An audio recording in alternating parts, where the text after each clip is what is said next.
Nigerians will go to polls in February 2023 to elect a new president for a 4-year term, its 7th consecutive general election since the country returned to democracy in 1999. The presidential race presents 18 candidates according to Nigeria's Independent National Electoral Commission (INEC). For the purpose of this documentary, we will narrow it down to our top 3 presidential candidates based on our findings.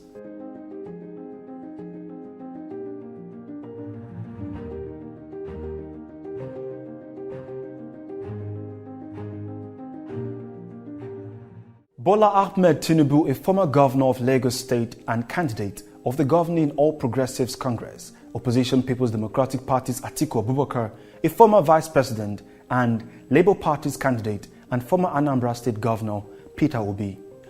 Asiwaju Bola Ahmed Tinubu, born 29 March 1952, is a Nigerian accountant and politician who served as the governor of Lagos State from 1999 to 2007.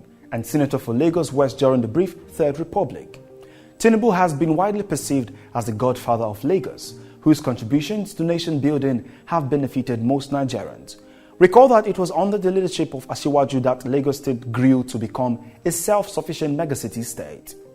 In what could be termed an easy contest, the former Lagos State Governor Bola Ahmed Tinubu won the presidential ticket of the All Progressives Congress for the 2023 general election. I step forward because I believe I can lead our party towards the brightest future. I have expertise, my record of corporate leadership, my financial expert, my experience as an executive governor of Lagos make me unique among all other aspirants.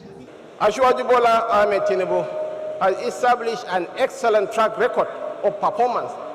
He has mentored men and women who are excelling in different fields of human endeavor. And the world is changing. And the trajectory of global growth is facing Africa, and Nigeria will make or mar that transition. And as Chinua Achebe said, the problem of Nigeria is purely and essentially that of leadership.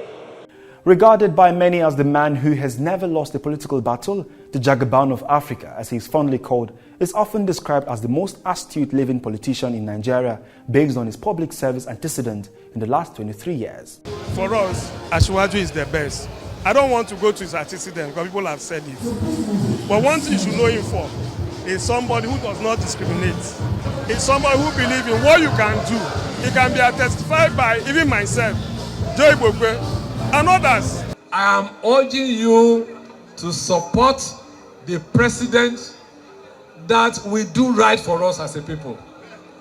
And that is Asiwaju Bola Ahmed Tinubu. This is a man who you don't need to look at his antecedents, you don't need to ask about his antecedents. It shows it is because of him that we can proudly practice politics in Lagos that is not our aborigine. So if this man is being given the opportunity to handle Nigeria, imagine how Nigeria will be. We all will be proud to say that we are Nigerians. President Buhari has even acknowledged his role in the stability of the All Progressives Congress and advocating good governance. However, counter-arguments have been submitted against the school of thought that says Tinubu's ultra-spender's wealth should recommend him against vying for the Nigerian presidency, perhaps because of his influence in Lagos State and the ruling All Progressives Congress. Recall that he went viral on social media for his infamous Emi Lokan rant in the gathering of APC party activists in Abeokuta, Ogun State, Nigeria on June 3, 2022. Mo ti ń ṣèyí bọ̀, ọjọ́ ti pẹ́, ẹgbẹ́ kìíní wá, èmi ló kàn. Èmi ló kàn. He was speaking to the audience about his role in the emergence of retired Major General Muhammadu Buhari as president. Emi Lokan in the Yoruba language translates as, "It is my turn." It was largely perceived as a feeling of entitlement. Somebody who knows he's not fit for a job he's not physically and medically fit for the job. Takes on the job just because he can either wrangle his way through, or there are people who over the years he has helped, and then it is now his turn. It's a sense of entitlement of his turn to now rule. Since Bola Tinubu became the presidential candidate of the All Progressives Congress, there were insinuations that he is not healthy enough to vie for the position of president of Nigeria. If you see my friend Bola, you should tell him to take it easy, take good care of his health, and make sure that, because I love him so much, he's my friend, this campaign is very rigorous. It requires a lot of efforts and so on and so forth. Rattled by reports of his alleged medical condition, the campaign team of the APC had dispelled the rumor, noting that Tinubu was healthy. Rumors recently spread that his health had worsened because of his absence from public gatherings, especially when he was conspicuously absent at the signing of peace accord by all the presidential candidates and their political parties. He responded with a video on his social media space to certify himself medically fit. He then returned to Nigeria after a consultative visit to the United Kingdom and addressed Nigerians. This country, or this continent, is the greatest of all. And we should be a help. If it's rebuilt, we are builders. Atiku Abubakar, born on 25th November 1946, is a Nigerian politician and businessman who served as the Vice President of Nigeria from 1999 to 2007 during the presidency of Olusegun Obasanjo. He ran as governor of Adamawa State in 1990, 1997 and later in 1998. Being elected before becoming Olusegun Obasanjo's running mate during the 1999 presidential election and re-elected in 2003. I am a product of devolved powers then. And I know what the regional governments achieved with those powers. So that's why I advocated for restructuring or development of powers to the states and the local governments. More resources, more powers to the states and also the local government. Atiku has unsuccessfully contested 5 times for the office of President of Nigeria in 1993, 2007, 2011, 2015 and 2019. It is evident from the mammoth crowd that greeted PDP's recent rallies in Kano and Katsina State that the PDP is a strong contender for the ruling All Progressives Congress. Nigeria at the moment is at the intensive unit, and you do not need a doctor who is going to the market to go and acquire a stethoscope. The PDP appears to be, and I want to say that the PDP at the moment is the consultant that understands that this patient needs urgent attention, and that is why we are achieving a lot of firsts in whatever we are doing.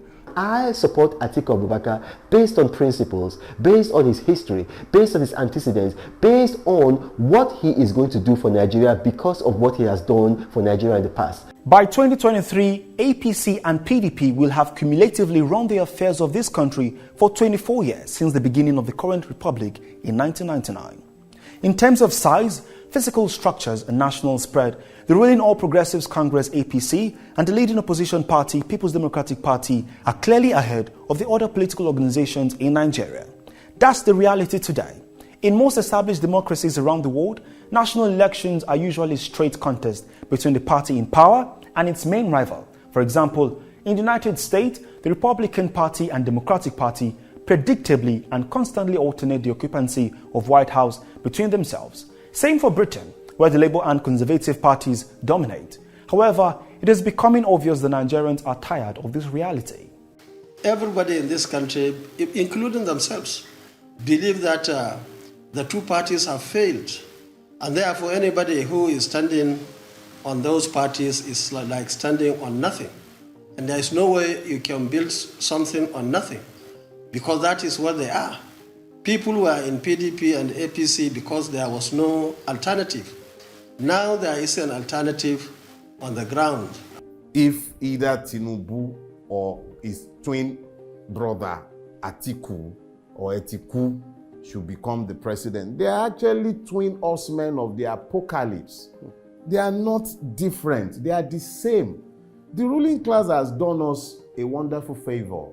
They've produced one candidate just as the two parties have become one, at least demonstrably so, they've also produced a single candidate.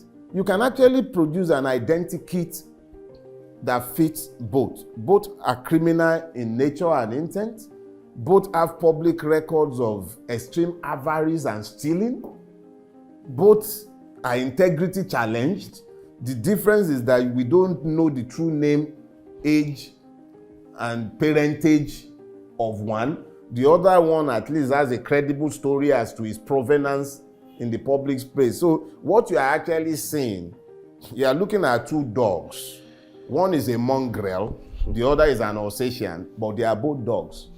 So it's not like they have presented us, the species is the same. So it is up to Nigerians to look beyond those two.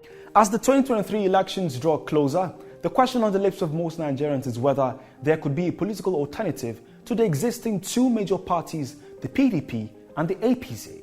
Would it be possible to have a third force strong enough to drive out both major parties that, according to many, have failed Nigerians at different times and at different levels? What we have is a monopoly democracy. We have monopoly democracies because the political class act like monopolies. They totally occupy the entire space of what I call the triangular pillars of democracy. And then the citizens are on the periphery. The regulators of the political process are also in the pocket of the political class. So the supply side is dominant, and therefore they exercise the authority of the monopolist, who has no incentive to give you anything of value. Recall that on 20th of October 2020, during the hashtag EndSARS protest, there was a Lekki shooting that still hurts many Nigerians who believe that it was ordered by Muhammadu Buhari's APC government.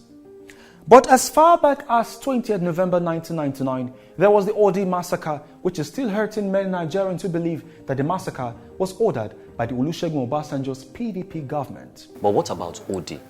The invasion of a village in Odi where the whole village was wiped out. Of course, if I have soldiers and police who are the instrument by which I should maintain security, and I sent police and they were killed, and I sent soldiers and they were killed, what do you expect me to do? If you were in my position, what will you do? You will fold your arms?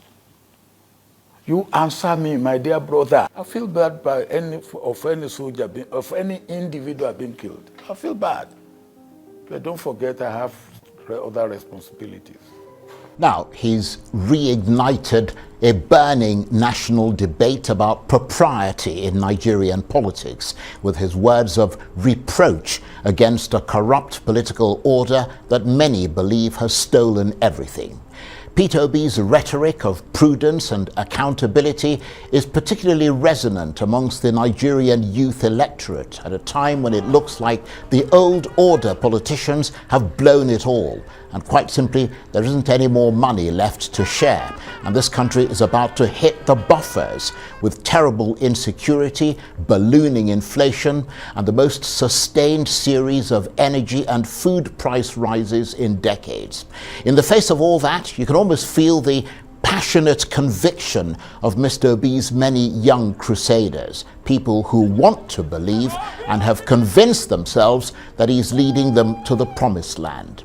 But can he, and does he fully understand the scale of the challenge facing Nigeria?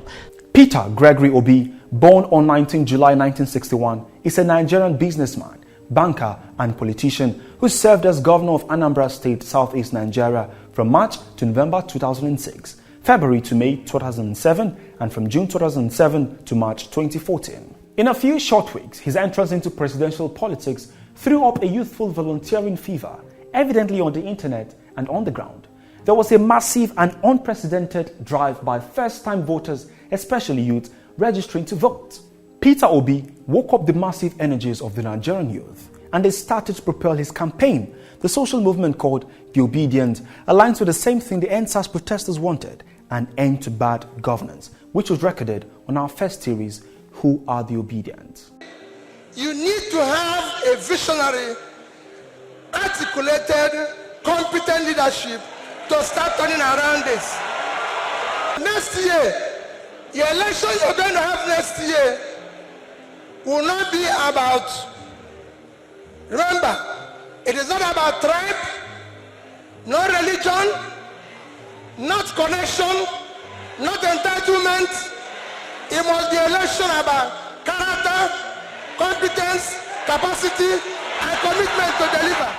The argument for Peter's opposition is mainly, does Peter Gregory Obi have the structure to enable him win the seat of the presidency come 2023? I really don't expect, the Labour Party to, to take as much votes from the PDP as people are suggesting. We could have seen it in the last elections in Osun State. What is the performance of the Labour Party? This is a party that doesn't have a governor, doesn't have members of the National Assembly, doesn't have state assembly members, and politics in this country depends on the structures you have at these various levels, at the local government level, at the state level, and at the national level.